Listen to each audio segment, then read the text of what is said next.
Hola a todos, hola nuevamente. Seguramente si estás aquí escuchando es porque ya escuchaste el capítulo uno de este libro de Horizon Sweet Marden que se llama Siempre Adelante. Bien, ahora el capítulo 2 se llama Los niños desválidos y siempre debajo del título tiene algunas citas interesantes. En el suelo más cenagoso crecen las más hermosas flores. De entre las rocas brotan los gigantescos y poderosos árboles que parecen escalar el cielo. J. G. Holland. Muy terrible es la pobreza y a menudo abate el ánimo, pero también es el furioso aguilón que azota a los hombres y el suave céfiro que les incita al ensueño o huida. La pobreza es el sexto sentido. Proverbio alemán. No todos los infortunios son una maldición, pues con frecuencia es una bendición la adversidad. Los obstáculos vencidos no solo nos enseñan, sino que nos fortalecen para futuras luchas. Sharpe. No hay duda de que los próceres de la industria contemporánea fueron niños pobres. Seth Low. Está probado que la pobreza es la escala de las juveniles ambiciones. Shakespeare. En una fiesta infantil, celebrada en Dinamarca, decía una chicuela: mi padre está empleado en el Parlamento y tiene un oficio muy noble. En cambio, los de apellido acabado en sen no llegan nunca a nada. Hemos de arquear los brazos y darles con el codo para que no se nos acerquen. A esto replicó enojada la hija de un rico mercader llamado Petersen: pues mi papá puede comprar $100 de confites para repartirlos entre los niños. ¿Puede tu papá hacer lo mismo? Sí, mujer, sí, dijo mezclándose en la conversación la hija de un editor. Mi papá puede poner a tu papá y a todos los papás en el periódico. Dice mi papá que todo el mundo le respeta porque puede hacer lo que quiere con su periódico. A la sazón, asomó las narices por la puerta un muchacho a quien el cocinero le había dado permiso de atisbar la fiesta en premio de haber estado dando vueltas al asador. El muchacho exclamó: ¡oh! ¿Quién fuera uno de ellos? Pero no, mis padres no pueden gastar ni un céntimo y además mi apellido acaba en sen. Años después, cuando los concurrentes a la fiesta infantil eran ya hombres y mujeres, algunos de ellos asistieron a otra fiesta en una morada repleta de hermosos objetos de arte. En el propietario de aquella casa reconocieron al muchacho que había atisbado por la entornada puerta mientras ellos se divertían. Era el insigne escultor Thornvarsen. El sabio teólogo Quito, sordo desde su niñez, quería que su padre le diese licencia para dejar la casa y hacerse hombre. A este propósito le dijo: no se preocupe usted por mi manutención, porque conozco el medio de evitar el hambre. Los hotentotes pasan mucho tiempo sin más alimento que un poco de goma, y cuando el hambre les cosquillea se atan el cuerpo con cuerdas. ¿No podré yo hacer lo mismo? Los setos ofrecen moras y nueces, nabos los campos y cama el heno. Este pobre niño sordo, cuyo beodo padre solo le creía capaz de aprender el oficio de zapatero, llegó a ser el más famoso hermenéutico del mundo y en el taller escribió su primera obra. Creón era esclavo griego, pero también era esclavo del genio del arte y tenía por dios a la belleza, a la que tributaba extática adoración. Después de la gloriosa guerra contra Persia, se promulgó una ley que castigaba con pena de muerte a los esclavos que osaban exponer obras de arte, y por entonces se hallaba Creón atareado en un grupo escultórico del que esperaba obtener no sólo la aprobación de Fidías, el más eminente escultor de la época, sino también los plácemes de Pericles. ¿Qué hacer? En el bloque de mármol había infundido Creón su mente, su corazón, su vida, su alma toda.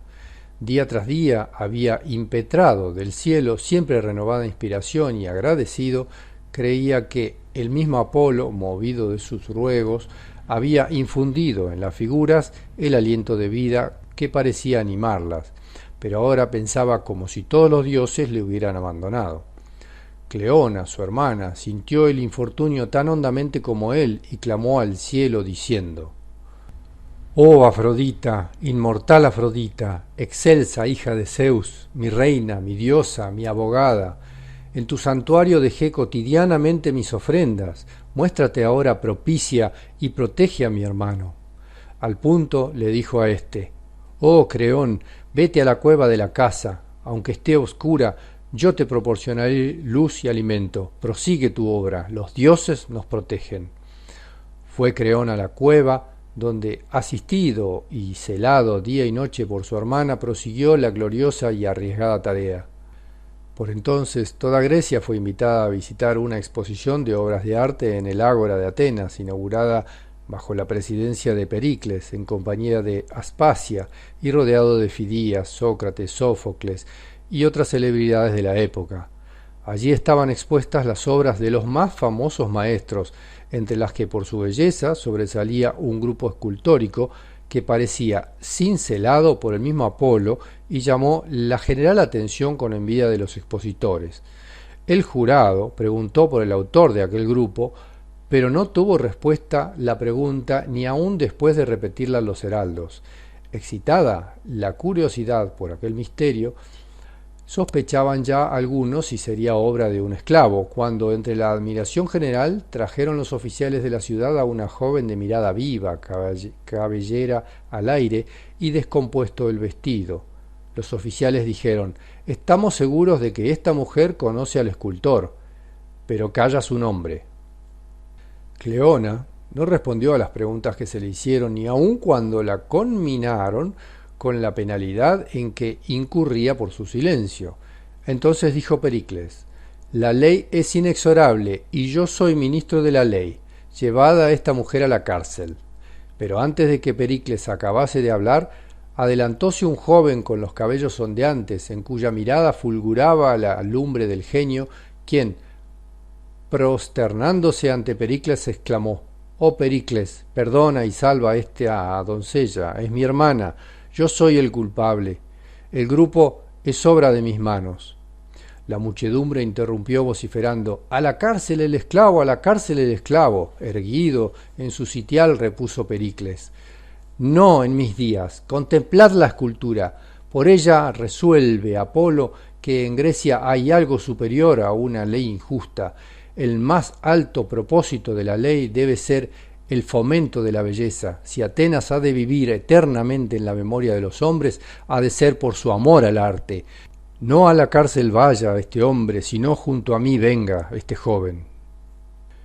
Y en la presencia de la congregada multitud, la misma Aspasia ciñó en las sienes de Creón la corona de olivo y al mismo tiempo, entre los estrepitosos aplausos del pueblo, besaba tiernamente a la abnegada y amante hermana del esclavo.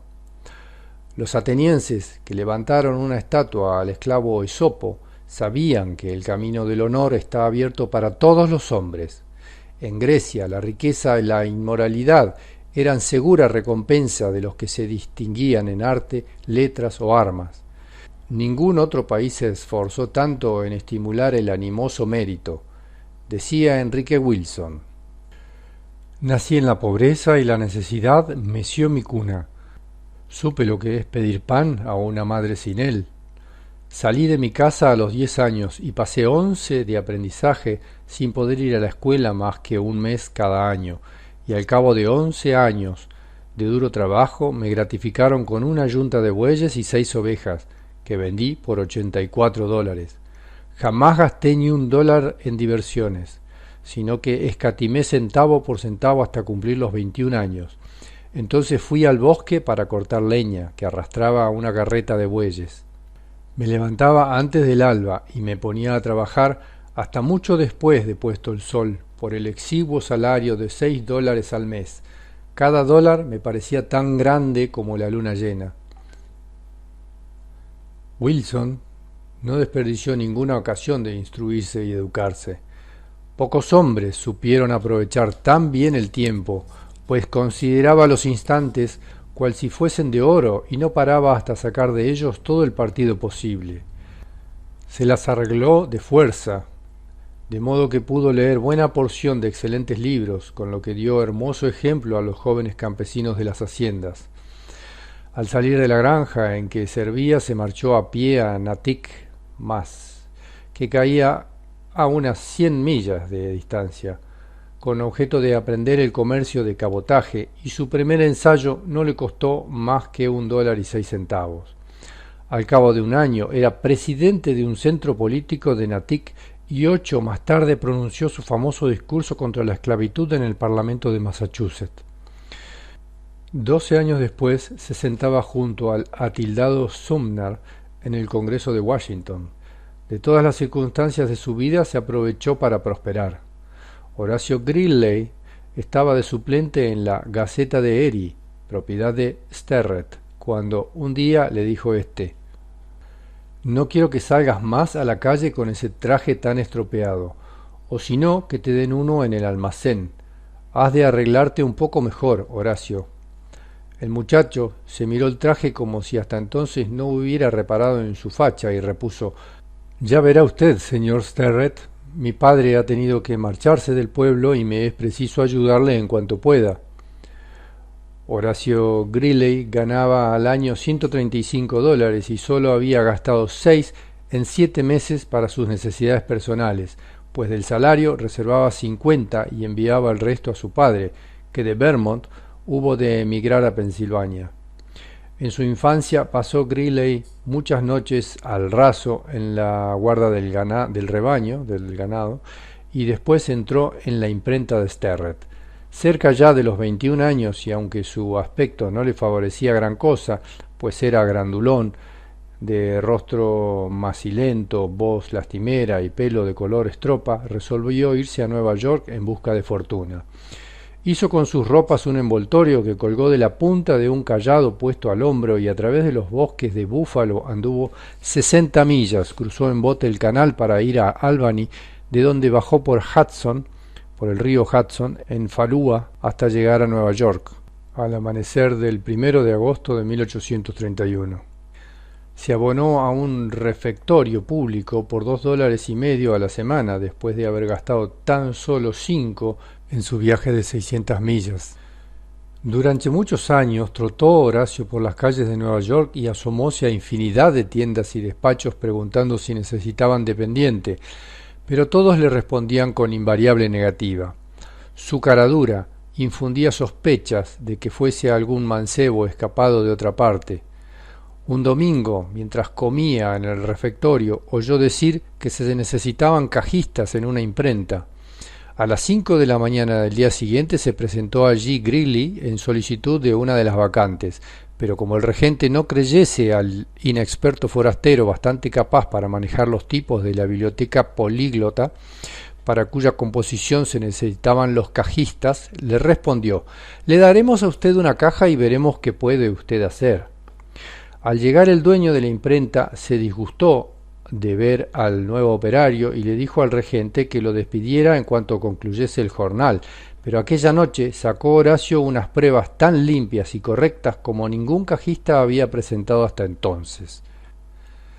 A los 10 años ya era socio de una modesta imprenta y fundó el New Yorker, el mejor semanario de los Estados Unidos, que, sin embargo, no le dio ganancias, pero cuando en 1840 fue elegido Harrison presidente de la República, publicó Greeley el periódico titulado The Log Cabin, que llegó a la entonces fabulosa tirada de 90.000 ejemplares, a centavo el número suelto, aunque tampoco tuvo éxito de administración.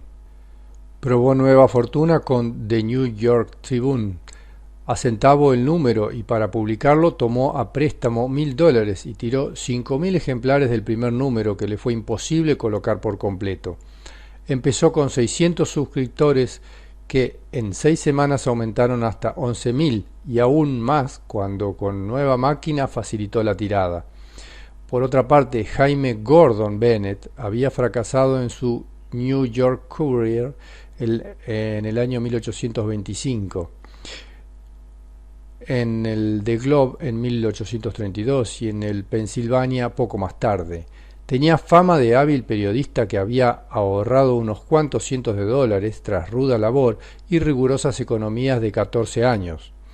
En 1835 propuso a Horacio Greeley la fundación comunitaria de un nuevo diario que titularían el New York Herald. Greeley rehusó la proposición, pero le dijo a Bennett que podía asociarse para el caso con dos jóvenes impresores recomendados por él. Aceptada la contraposición, se publicó el primer número de The New York Herald con tan exiguo capital que solo bastaba a cubrir los gastos de 10 días. Bennett alquiló entonces en Wall Street un pequeño sótano que amuebló con la silla y una mesa compuesta de una tabla sostenida por 2 toneles, y allí puso la redacción, decidido a que su diario sobrepujara a cuantos se habían publicado hasta entonces y se publicaban a la sazón en América. Resueltamente se aplicó el joven periodista al logro de su ideal y al efecto dio las noticias más recientes y emocionantes, hasta que su periódico se hizo famoso por contener la codiciada noticia del mundo con mayor rapidez y exactitud que todos sus colegas. No perdonó trabajo ni dinero para obtener pronta y verídica información de todos los asuntos de interés general. Finalmente vio recompensados todos sus afanes con la inauguración de las más completas oficinas periodísticas de su tiempo. Una de las cosas que primeramente llamaban la atención al entrar en el despacho particular de George W. Childs era el siguiente mote: nada se logra sin trabajo. Esto cuadraba cumplidamente al éxito de un hombre de niñez desválida. Su juvenil anhelo fue ser propietario del Philadelphia Ledger y del vasto edificio en que se publicaba, pero ¿cómo podía un pobre muchacho que solo ganaba $2 a la semana ni siquiera forjarse la ilusión de ser propietario de tan importante periódico? Sin embargo, tuvo poderosa resolución para ahorrar unos cuantos cientos de dólares mientras estuvo de dependiente en un almacén de libros y emprender el negocio editorial, cuyo éxito estuvo en la publicación de algunas obras como La expedición ártica de Kane, pues acertó los gustos del público y obtuvo de esta suerte sus favores. Aunque el Ledger se publicaba con crecientes pérdidas, no consiguieron los amigos de Childs disuadirle del propósito de que comprarlo tenía, como en efecto lo hizo en 1864, cumpliendo así sus sueños de muchacho. Con asombro de todos, duplicó Childs el precio de suscripción al paso que rebajaba el de los anuncios, y el periódico entró en notoria prosperidad, hasta el punto de redituarle unos $400,000 al año. Cosa de siglo y medio atrás, los comensales de un banquete dado en Lyon discutían sobre el significado de un cuadro de asunto mitológico de Grecia. Al ver que la discusión se acaloraba, el dueño de la casa preguntó a uno de los criados si sabía lo que representaba el cuadro, pero contra los supuestos de los convidados dio el sirviente tan clara explicación del caso que todos se convencieron y cesó la disputa. Uno de los comensales dijo al criado: ¿En qué escuela estudia usted? En muchas, señor, pero en la de la universidad aprendí las más útiles lecciones. Aquel pobre criado, que había aprovechado las lecciones de la desgracia, llenó de allí a poco la Europa entera con la fama de sus obras, y la historia lo disputa por el más poderoso talento de su época. Era Juan Jacobo Rousseau. A falta de mejor medio, las menudas arenas de la playa del lago Eries sirvieron de pizarra al andrajoso muchacho P. R. Spencer para establecer los principios fundamentales del sistema de escritura que lleva su nombre, una de las más hermosas manifestaciones del arte gráfico. Durante 8 años había estado Guillermo Cobbett manejando el azadón y el arado cuando marchó a Londres para copiar pliegos judiciales, hasta que, al cabo de 9 meses, sentó plaza en un regimiento de infantería. Durante el primer año de servicio se suscribió en Chatham a una biblioteca ambulante, cuyos libros todos leyó y se puso a estudiar. Pero escuchemos sus propias palabras. Aprendí gramática de soldado raso en el haber de 6 peniques diarios. Mi banco de escuela eran las tablas de una cama, mi bolsa, la mochila y un pedazo de poste, mi mesa. Al cabo del año sabía gramática. Como no me era posible comprar aceite ni velas, aprovechaba la luz de la lumbre en invierno, cuando me tocaba el turno de calentarme, y para adquirir una pluma o un pliego de papel me era necesario cercenar la manutención. No tuve ni un momento libre y había de leer y escribir entre las conversaciones, risotadas, cantos, silbidos y pataleos de los demás soldados, gente safia en su mayoría y aún en horas libres de servicio. El gasto de plumas, papel y tinta era muy crecido para mí, gracias que no me faltaba salud. Recuerdo que en una ocasión, de los 2 peniques por semana que importaban las obras del haber, reservé medio penique con intento de comprar un arenque para el almuerzo del otro día, pero al desnudarme por la noche noté que había perdido la moneda. Hundí la cabeza ante la miserable manta y me eché a llorar como un niño. Si en tan adversas circunstancias pude llevar a cabo la tarea emprendida, no creo que haya en el mundo entero un joven con excusa legítima de su impotencia. Véase cómo convirtió Cobbett en su favor la contrariedad de circunstancias. Humphrey Davy tuvo escasos medios de estudio, pero se aplicó a él con ahínco, utilizando los viejos botes, cacerolas y botellas del desván de la botica en donde servía. Una tarde de agosto le preguntó Teodoro Parker a su padre: ¿podré guardar fiesta mañana? El pobre molinero de Lexington miró sorprendido a su hijo menor, pues el trabajo arreciaba en aquellos días, pero descubriendo algún extraordinario propósito en el animado semblante del muchacho, le concedió el permiso. Teodoro se levantó muy temprano al día siguiente y anduvo las 10 millas que distaba de allí al colegio de Harvard, donde al llegar se presentó a examen de ingreso. Desde los 8 años ya no había podido asistir diariamente a la escuela, pero se las compuso de modo que cada invierno iba durante 3 meses y repasaba las lecciones mientras estaba ocupado en las tareas del campo. Aprovechó todos los ratos perdidos para leer libros instructivos que pedía prestados, y cuando no le era posible adquirir alguno muy necesario, se levantaba de madrugada en verano para recoger fruta que vendía luego en Boston, le proporcionaba el dinero suficiente para comprar el codiciado volumen. Cuando por la noche de aquel día volvió Teodoro a casa con la noticia de que había salido airoso del examen, le dijo su padre: «Muy bien hecho, hijo mío, pero ya sabes que no puedo costearte la estancia en el colegio». «Es verdad, padre, no iré al colegio, sino que estudiaré en casa a ratos perdidos para examinarme después y obtener el título». Así lo hizo, y ya mayorcito, me emociona. Así lo hizo, y ya mayorcito, con lecciones dadas en la escuela, ganó el dinero suficiente para seguir 2 años de estudios en Harvard, donde se graduó lúcidamente. Años después, cuando era el amigo de confianza y consejero de Seward, Chase, Sumner, Garrison, Horacio Mann y Wendell Phillips, todos sus compatriotas sintieron la benéfica influencia del que se gozaba en recordar sus primeras luchas y triunfos entre las rocas y matorrales de Lexington. Decía Elihu Burritt que el momento más feliz de su vida había sido en el que logró desentrañar el verdadero significado de los 15 primeros versos de la Ilíada.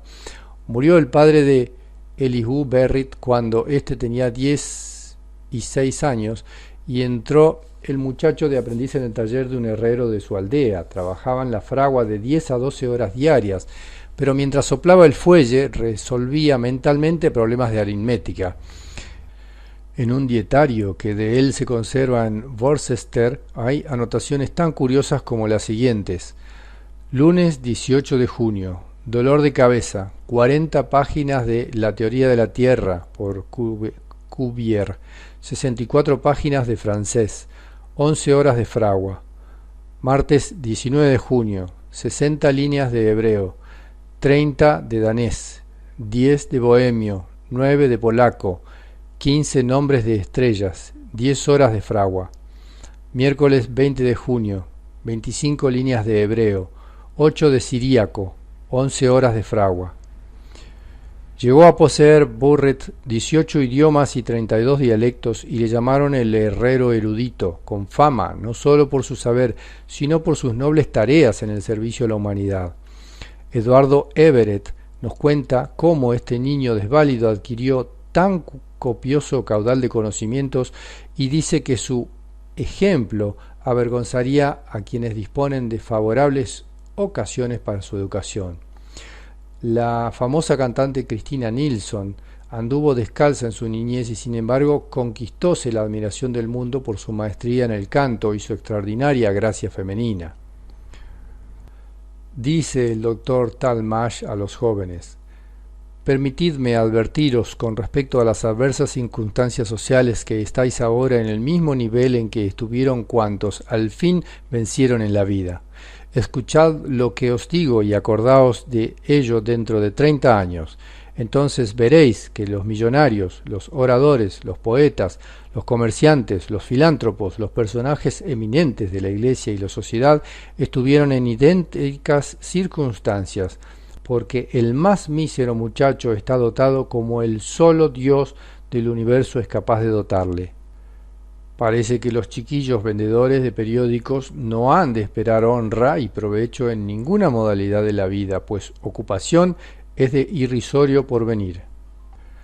Sin embargo, Thomas Alva Edison, el hombre a quien principalmente debe América su regeneración industrial, fue de niño vendedor de periódicos en la línea férrea de Grand Trunk. Tenía unos 15 años y ya empezaba a mostrar afición a las manipulaciones químicas, de modo que se había formado un diminuto laboratorio ambulante. En cierta ocasión, mientras a escondidas efectuaba un experimento, pasó el tren por una curva de la vía y se le hizo pedazos al muchacho el frasco de ácido sulfúrico. Fácil es imaginar las desagradables consecuencias de este incidente. El conductor del tren, uno de los perjudicados por el estallido, arremetió contra Edison y al expulsarle de allí añadió al procedimiento químico una sonora bofetada. Pasó el abochornado muchacho por difíciles circunstancias que dominó una tras otra hasta alcanzar en edad temprana el trono del mundo científico. Cuando posteriormente se le preguntaba el secreto de sus éxitos, respondía que había sido siempre moderado en todo, menos en el trabajo. Daniel Manning, el director de la primera campaña del presidente Cleveland y después ministro de Hacienda, también fue en su niñez vendedor de periódicos. Lo mismo les sucedió a Turlough Weed y a David B. Hill. La ciudad de Nueva York ha sido prolífica en vendedores de periódicos que se abrieron paso en la vida. Locura parecía que dos jóvenes sin letras ni nombradías se concertasen en un modesto pupilaje de Boston contra una institución arraigadísima en el país que defendían catedráticos, estadistas, clérigos, potentados y aristócratas sin distinción de partido político ni secta religiosa. ¿Qué probabilidades tenían de triunfo contra los prejuicios y el sentir unánime de la nación? Uno de estos jóvenes, Benjamin Lundy, había ya publicado en Ohio un periódico mensual con el título de El genio de la libertad universal, con cuya entera edición cargaba a cuestas desde la imprenta, que caía a 20 millas de allí, y para aumentar la suscripción no tuvo reparo en recorrer las 400 millas que le separaban de Tennessee. Asociado a Guillermo Lloyd Garrison, prosiguieron ambos su empresa con más ardimiento en Baltimore. La vista de las jaulas llenas de esclavos que los traficantes llevaban por las calles y de buques cargados de infelices que la esclavitud arrancaba de sus familias para enviarlos a los puertos del sur, aparte de las lacerantes escenas de la venta de seres humanos en pública moneda, conmovieron tan hondamente a Garrison que, como su madre era demasiado pobre para costearle una carrera, resolvió dedicar su vida a la magna empresa de redimir a aquellos infelices sin más armas que el odio a la esclavitud, aprendido de los maternos labios. En el primer número de su periódico defendía Garrison la urgencia de la emancipación de los esclavos y por ello concentró sobre su cabeza las iras de la sociedad en masa. Fue detenido y preso. Un amigo suyo residente en el norte, Juan G. Whittier, sintió muchísimo el contratiempo de Garrison, pero como tampoco era rico, escribió a Enrique Clay en solicitud de que pusiera fianza para obtener la libertad del preso, como así lo lograron al cabo de 49 días de encarcelamiento. A propósito de Garrison, dice Wendell Phillips que a los 24 años perdió la libertad por mantener sus opiniones y se puso frente a frente del país entero. Sin amigos, ni dinero, ni valimiento, emprendió Garrison en Boston la publicación del Libertador, cuyas oficinas puso en una buhardilla. En el primer número decía este pobre joven sin fortuna: seré tan próspero como la verdad y tan rígido como la justicia. Tengo entusiasmo, tengo razón. No retrocederé ni un solo paso, ni daré la más leve excusa. Al fin me oirán. El hermoso ejemplo de su audacia en un joven que había de luchar contra el mundo entero. El honorable Roberto J. Hayne, de la Carolina del Sur, escribió una carta al señor Otis, alcalde de Boston, diciéndole que alguien le había enviado un número del Libertador y, en consecuencia, le suplicaba que averiguase el nombre del editor. Respondió Otis que, según sus informes, un joven imprimía aquella insignificante hoja en una tenebrosa saúrda con un muchacho negro por único ayudante, sin que lo alentasen en el empeño más que unas cuantas personas en escasa influencia. Pero el pobre joven, no obstante su modesta vida en la tenebrosa saúrda, empezaba a despertar el sentido mental de las gentes y era necesario sellarle los labios. La Asociación de Vigilancia de la Carolina del Sur ofreció $1.500 de recompensa a quien hallase medio de procesar al propietario del Libertador a impedir su publicación. 2 gobernadores del estado llegaron a pregonar la cabeza del editor y el Parlamento de Georgia ofreció $5.000 por su prisión. En todas partes menudearon las amenazas contra Garrison y sus partidarios. El clérigo Lovejoy murió a manos de las turbas en Illinois por defender la abolición de la esclavitud, y en la vieja cuna de la libertad americana, en Massachusetts, todas las fuerzas vivas del país arremetieron tan violentamente contra los abolicionistas que un mero espectador, joven, abogado de lisonjero porvenir, solicitó subir a la tribuna y pronunció un discurso cual hasta entonces no se había oído otro en Boston. De él dijo Wendell Phillips: cuando el orador comparaba a los asesinos de Lovejoy con Ovis, Hancock, Quincy y Adams, cuyos retratos pendían de la pared, pensé que sus pintados labios se abrirían para apostrofar a los falsos americanos que infaman a la muerte, porque los sentimientos que ha expresado en este suelo bendito por las plegarias de los puritanos y regado por la sangre de los patriotas bastaban para que la tierra se abriese y los tragara. La nación entera se vio acometida de altísima fiebre. Los plebeyos del norte y los aristócratas del sur chocaron en larga y enconada lucha que repercutió aún en la lejana California. La contienda culminó en guerra civil y al terminar, después de 35 años de infatigable porfía, cuando el presidente Lincoln invitó a Garrison a que, como huésped de la nación, presenciara el izamiento de la bandera estelar en la fortaleza de Sumter, un esclavo emancipado pronunció el discurso de bienvenida y sus hijas, que ya no podían ser objeto de tráfico, ciñeron a las sienes de Garrison una guirnalda de flores. Por aquel tiempo moría en Londres Ricardo Cobden, otro esforzado amigo de los oprimidos. Su padre había dejado al morir 9 hijos en estrechez lindante con la miseria. El niño Ricardo se puso a guardar las reses de un vecino y no tuvo ocasión de ir a la escuela hasta los 10 años. Pusiéronle en un internado donde sufrió muchas penalidades por lo rígido de la disciplina y sólo se le permitía escribir a su casa cada trimestre. A los 15 años entró de dependiente en el almacén de un tío suyo de Londres y aprendió la lengua francesa por las madrugadas mientras dormían sus compañeros. Al poco tiempo le destinó su tío a viajante de la casa.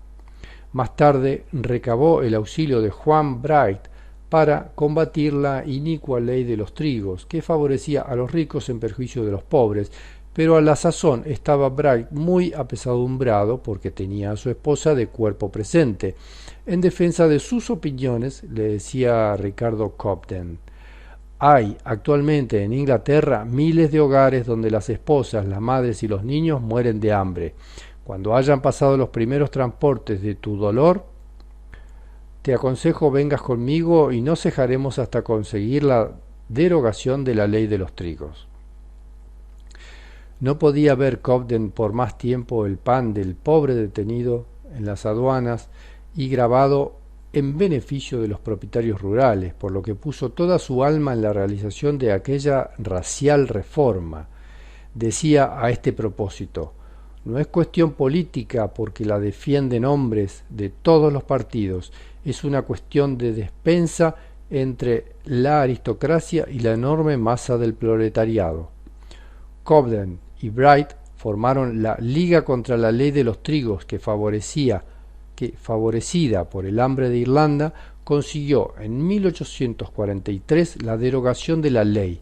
Entonces dijo Bright: gracias a la perseverante labor de Ricardo Cobden, todos los hogares míseros de Inglaterra tienen ya mayor y más barata hogaza de pan. También Juan Bright era hijo de un pobre trabajador y no pudo ir a la escuela porque sus puertas estaban en aquella época cerradas para los niños de su clase. Sin embargo, el sensible corazón de este animoso joven se conmovió de piedad ante el espectáculo de millones de ingleses e irlandeses sumidos en penuria por la injusta ley de los trigos. Durante la horrorosa hambre que en un año arrebató a Irlanda 2 millones de vidas, Juan Bright amedrentó con su vehemente e irrebatible palabra y su firmeza de carácter a toda la nobleza de Inglaterra. Excepto Cobden, nadie aventajó a Bright en sus esfuerzos para que el proletariado viese disminuidas las horas de jornada con aumento de jornal. En una caballeriza de Londres tenía su albergue un pobre muchacho repartidor de periódicos llamado Miguel Faraday, que después entró de aprendiz en el taller de encuadernación de una librería. Estaba encuadernando cierta vez la Enciclopedia Británica cuando toparon sus ojos con el artículo Electricidad y no pudo por menos de leerlo de cabo a rabo. Procuróse entonces un matraz, una tartera vieja y unos cuantos ingredientes y comenzó a experimentar. Un parroquiano se interesó por el muchacho y lo llevó a oír una conferencia de Sir Humphrey Davy sobre química. Faraday no vaciló en escribir al ilustre físico, mandándole los apuntes que de su conferencia había tomado. De allí a pocas noches, cuando Faraday se iba a la cama, paró a la puerta del humilde albergue el carruaje de Sir Humphrey Davy, del que bajó un criado para entregarle una esquela en la que el ilustre científico le invitaba a pasar por su casa al día siguiente. Creyó Faraday soñar al enterarse de la esquela, y al otro día, por la mañana, acudió a la invitación, cuyo objeto era contratarle como ayudante de laboratorio para limpiar los instrumentos y traerlos y llevarlos a la sala de conferencias. El joven Faraday, durante las horas de experimentación, seguía anhelosamente los movimientos de Davy, que con una careta de vidrio manejaba peligrosos explosivos para demostrar la eficacia de su lámpara de seguridad. Estudió Faraday experimentalmente con tanta aplicación y aprovechamiento que al cabo de algún tiempo fue invitado a dar conferencias ante la Sociedad Intelectual de Londres. Después le nombraron catedrático de la Real Academia de Woolwich y llegó a ser el portento científico de su época. Tyndall dijo de él que era el más insigne filósofo experimental que se había conocido hasta entonces, y cuando a Sir Humphrey Davy le preguntaron una vez cuál era su mayor descubrimiento, respondió: Miguel Faraday. El desválido niño Disraeli, que con el tiempo llegó a llamarse Lord Beaconsfield, fue primer ministro de Inglaterra, decía: no soy esclavo ni estoy cautivo, y por lo tanto con energía puedo vencer poderosos obstáculos. Circulaba por sus venas sangre israelita y todo parecía revolverse al principio en contra suya, pero recordaba el ejemplo de José, que 4000 años antes había sido primer ministro de Faraón, y el de Daniel, que desempeñó igual cargo en el reinado del mayor déspota del mundo, 5 siglos antes de J.C. Y se abrió camino a través de la clase baja, de la clase media y de la clase alta, hasta que llegó a verse por su propio esfuerzo en la cumbre del poder social y político. Cuando en la Cámara de los Comunes le escarnecieron y silbaron con despectivos vituperios, respondió tranquilamente: «Tiempo llegará en que me escuchéis». Y el niño desválido, pero de recia voluntad, empuñó el timón de Inglaterra durante un cuarto de siglo. Enrique Clay era uno de los 7 hijos de una viuda demasiado pobre para mandarlo a otra escuela que a la municipal, donde le enseñaron tan solo a conocer las letras, pero él aprovechó todos los momentos para estudiar sin maestro, y al cabo de algunos años fue un dechado de autoeducación. Aprendió a pronunciar discursos en un establo sin otro auditorio que una vaca y un caballo, y más tarde fue uno de los más insignes oradores y estadistas americanos. Vean a Kepler luchando con la pobreza y la penuria mientras sus obras eran quemadas por mano del verdugo, su biblioteca expurgada por la censura y él mismo desterrado por las iras populares. Durante 17 años trabajó silenciosamente en la demostración de que las órbitas de los planetas son elípticas con el Sol en uno de sus focos, que las áreas descritas por los rayos vectores son proporcionales a los tiempos y que los cuadrados de los tiempos de la revolución de los planetas alrededor del Sol son proporcionales al cubo del eje mayor de sus órbitas. Este niño sin valedores llegó a ser uno de los más famosos astrónomos del mundo. Dijo Alejandro Dumas: «Cuando eché a ver de que era negro, resolví vivir como si hubiese sido blanco y obligar de este modo a las gentes a que mirasen por debajo de mi piel». El célebre forjador inglés James Sharples no tuvo en su primera infancia ningún camino abierto. Era su familia muy pobre, pero solía él levantarse a las 3 de la mañana para copiar libros que no podía comprar. En cierta ocasión, después de haber estado trabajando todo el día, anduvo en ida y vuelta las 18 millas que distaba el pueblo de Manchester con objeto de comprar materiales artísticos por valor de un chelín. Siempre solicitaba los trabajos de mayor empeño en la herrería porque así necesitaba más tiempo para calentar la fragua y disponía de ratos perdidos que aprovechar en la lectura de libros útiles, con tal ardor como si no hubiese de repetirse la coyuntura. Durante 5 años empleó sus horas de descanso en la composición de la admirable obra titulada La Forja, de la que en toda biblioteca doméstica de la Gran Bretaña se ve un ejemplar. Tampoco favorecían las circunstancias a Galileo para ser famoso en física y astronomía cuando sus padres le inclinaron a estudiar la carrera de medicina. Sin embargo, mientras Venecia estaba entregada al sueño, él descubría desde la torre de San Marcos los satélites de Júpiter y las fases de Venus con el telescopio construido de su propia mano. Y cuando, forzado por los terrores inquisitoriales a doblar la rodilla en pública abjuración de la entonces herética doctrina del movimiento de la Tierra, aquel débil anciano de 70 años no pudo por menos que exclamar: «Y sin embargo, se mueve». Era tanto su ardimiento por las investigaciones científicas que mientras estuvo preso halló en las pajas de su lecho la demostración de que un tubo hueco ofrece relativamente mayor resistencia que una barra maciza del mismo diámetro. A pesar de haberse quedado ciego en los últimos años de su vida, no perdió por ello su amor al estudio y el trabajo. Imaginemos cuál sería la sorpresa de la Real Sociedad de Londres cuando el hasta entonces desconocido Herschel le envió la memoria sobre el descubrimiento de Urano y de los anillos y satélites de Urano. El pobre niño, que había tenido que tocar el oboe para ganarse el sustento, construyó con sus propias manos el telescopio que le sirvió para descubrir lo que desconocían los astrónomos mejor provistos de su época. Le fue preciso probar 200 objetivos antes de adquirir el conveniente para sus observaciones.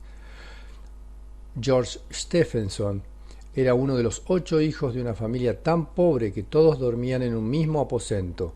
Jorge guardaba las vacas de un vecino, pero se las compuso de modo que tenía tiempo de modelar máquinas de arcilla, con tallos de cicuta en vez de tubos.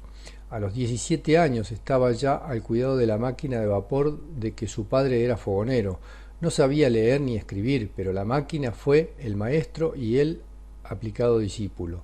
Mientras los demás operarios pasaban jugando y bebiendo los días de fiesta, Jorge se entretenía en desmontar la máquina para limpiarla, examinarla cuidadosamente y experimentar diversas combinaciones con sus órganos. Cuando cobró fama de inventor con los perfeccionamientos introducidos en las máquinas, los compañeros que mientras él trabajaban, bebían y se solazaban, le tuvieron por hombre de suerte. Sin que la naturaleza la dotara de hermosura ni arrogancia, resolvió Carlota Cushman dedicarse a la escena con esperanza de sobresalir en este arte, aun en papeles de tanto empeño como los de Rosalinda y la reina Catalina, que la primera actriz de la compañía no se atrevió a desempeñar. Aquella noche subyugó Carlota al público con tan avasalladora soberanía, por su talento dramático y férrea voluntad, que nadie echó a ver las vulgares líneas de su rostro. Aunque pobre, sin valimiento y desconocida hasta entonces, había logrado imperecedera fama en el momento de caer el telón, después de su primera salida en el Teatro de Londres. Al cabo de algunos años, los médicos le dijeron que estaba atacada de terrible e incurable dolencia, pero ella, sin desmayar en lo más mínimo, respondióles tranquilamente: «He aprendido a vivir con mi enfermedad». Una pobre negra que, con 3 hijos, moraba en una choza en los estados del sur, era tan pobre que solo tenía un par de pantalones para los 3, y así los mandaba por turno a la escuela maternal con la prenda puesta. Advirtió la maestra que cada uno de los 3 hijos solo iba a la escuela de 3 en 3 días y todos con los mismos pantalones, por lo que vino a saber que la pobre madre educaba a sus hijos cuanto mejor podía.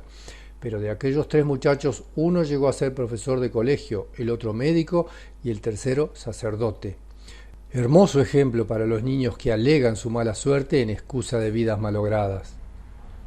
Samuel Cunard, el muchacho afilador de Glasgow, probó infructuosamente varias mañas, sin honra ni provecho, hasta que la compañía Barnes y MacIvor le consultó sobre su propósito de dar mayor impulso a la navegación de altura.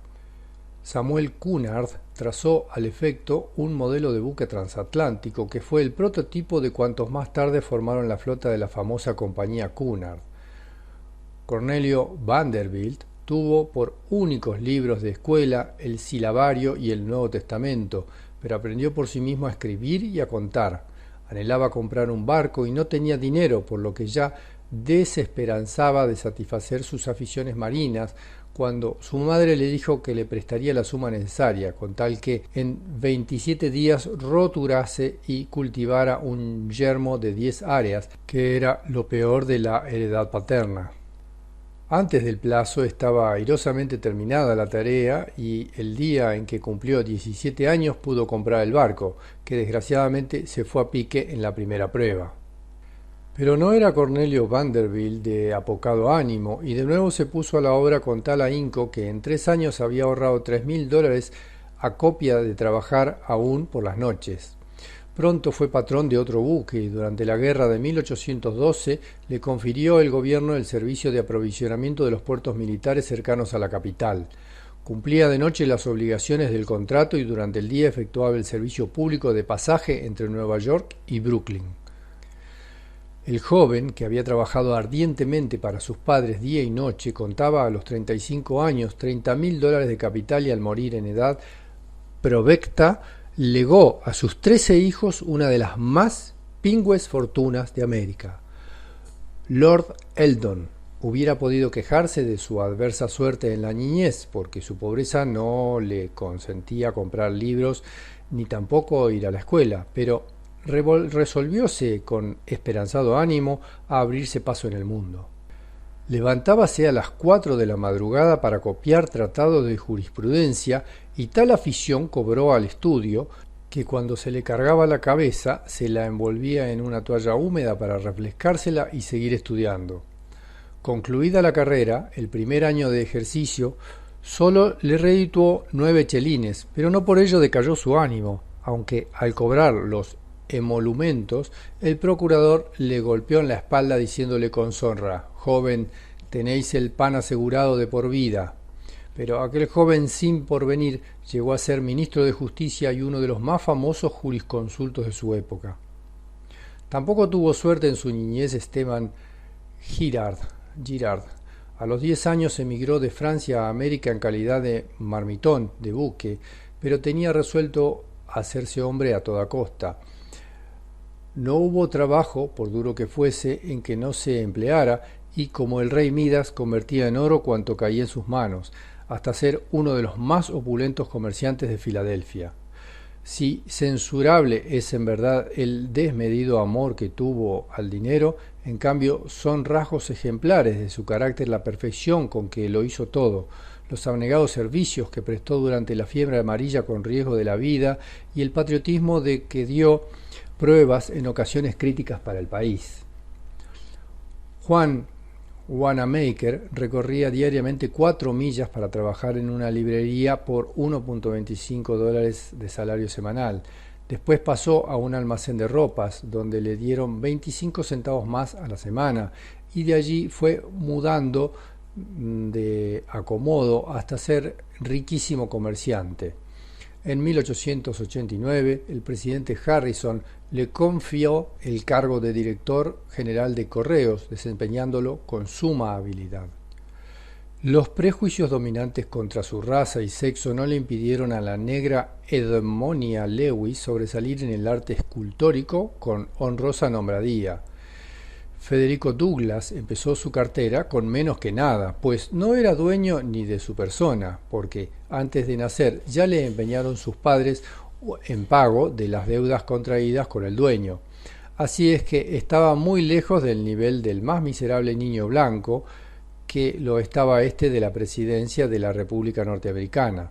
Solo pudo ver a su madre 2 o 3 veces y aún de noche, una sola hora, porque le era forzoso a ella estar en el trabajo al amanecer y distaba el campo 12 millas. No tuvo Douglass abierta ocasión de estudiar, ni aunque la tuviera le aprovechara, pues la ley prohibía terminantemente que los esclavos aprendieran a leer y escribir. Pero, no obstante, a escondidas de su amo, en pedazos de periódicos y hojas de almanaque, consiguió conocer por su propio esfuerzo el alfabeto y desde entonces ya no tuvo impedimento su aspiración. Aventajó en el estudio a miles de niños blancos y al cumplir 21 años se escapó de la negrada, refugiándose en los estados del norte para trabajar en la carga y descarga marítima en los muelles de Nueva York y Nueva Bedford. En Nantucket se le deparó coyuntura de hablar en una asamblea abolicionista con tal acierto y elocuencia que le nombraron agente de la Asociación Antiesclavista de Massachusetts con encargo de propagar los comunes ideales. Mientras peregrinaba de sitio en sitio dando conferencias públicas, seguía dedicado al estudio con todos los ardores de su voluntad. Le comisionó la asociación para dar conferencias en Inglaterra, donde varios entusiastas abolicionistas le pagaron la redención. Vuelto a los Estados Unidos, publicó un periódico en Rochester y después dirigió La Nueva Era de Washington. Además, desempeñó durante algunos años la intendencia del Distrito de Columbia. El famoso actor Enrique E. Dixey comenzó su carrera escénica simulando las patas traseras de una vaca de guardarropía, y el después famoso empresario P. T. Barnum cuidaba de niño un caballo por 10 centavos al día. Abraham Lincoln se abrió paso en la vida sin más suerte que su infatigable perseverancia y rectitud de conducta. Nació en una cabaña y no tuvo de niño maestros ni libros ni ocasión alguna de revelar por entonces la admirable sabiduría práctica que más tarde iba a explayar en la presidencia de la República el hombre que redimió a 4 millones de esclavos. Durante su fatigosa juventud todo parecía contrariar sus aspiraciones y sin embargo tuvo suficiente tesón para aprender por sí mismo aritmética y gramática a la luz de los faroles de la calle, pues tan miserable era su choza que no tenían ventanas. Cierta vez anduvo 44 millas para procurarse un ejemplar de los comentarios de Blackstone, que de tiempo atrás ardía en deseos de leer. La suerte de Lincoln consistió en su indomable voluntad. Ejemplo igualmente admirable tenemos en Jaime A. Garfield, que, nacido en una solitaria choza de los bosques de Ohio, quedó huérfano de padre al año y medio, sin que su madre supiera cómo arreglárselas para vivir y evitar al propio tiempo las acometidas de los lobos en aquel selvático paraje. Pero el niño ya es adolescente y, empuñando la segur, abate los árboles del bosque para mantener a su madre con el cultivo de la clara, y además emplea los descansos en la lectura de libros que pide prestados porque no los puede comprar. A los 16 años acepta gozoso el servicio de guiar las mulas de arrastre de los botes dragueros de un canal, pero muy luego deja esta ocupación para entrar de criado en el colegio Hiram, donde por salario le dan sustento y enseñanza primaria. En cuanto estuvo debidamente preparado, se matriculó en el Instituto Geauga. El primer curso le costó $17, pero al comenzar el segundo curso solo disponía de una moneda de 6 dineros, que echó en el cepillo de la iglesia. Para salir airoso de su empeño, contrató trabajo en el taller de un carpintero por $1.06 a la semana. Al terminar el curso le sobraban $3. En el curso siguiente ya pudo colocarse de ayudante en una escuela por $12 al mes y la manutención, de modo que al llegar la primavera había ahorrado $48, con lo que en el siguiente curso tuvo bastante para hospedarse por su cuenta a razón de 31 centavos semanales. Terminados los estudios en el instituto, pasó al colegio Williams, donde al cabo de 2 años le vemos graduado honrosamente. A los 26 años era senador en el parlamento local, a los 33 se sentaba en el Congreso y 27 años después de empuñar la escoba y tocar la campana en el colegio Hiram, llega a la presidencia de la República. El ejemplo de tan admirable vida es mucho más estimulante para la juventud que cuantas riquezas puedan atesorar Astor, Vanderbilt y Gould. Muchos otros héroes bienhechores de la humanidad tuvieron su cuna mecida por la estrechez de rústicas aldeas y, sin embargo, resistieron victoriosamente los embates del hado, sin otro auxilio que la misericordia divina y sus personales energías. Un escritor inglés exclamó, después de leer una colección de biografías de personajes norteamericanos: «Parece que todos vuestros grandes hombres han nacido en chozas». Con 5 dedos en una mano y un propósito invariable, ningún niño, por menesteroso que sea, debe desmayar. Pan y fortuna hay bajo el manto del cielo azul para todo joven que con habilidad y energía sepa aprovechar las ocasiones. No importa que haya nacido en choza o en un palacio, porque si firmísimamente se resuelve a un propósito, ni hombres ni diablos serán capaces de vencerle. Bien, mis queridos oyentes, hasta aquí el capítulo 2. Me gustaría que me comentaran debajo a ver si quieren que continúe con este libro, porque no es un estilo al que estoy acostumbrado, aunque es motivador sin duda. Entonces me despido de ustedes esperando leerlos debajo.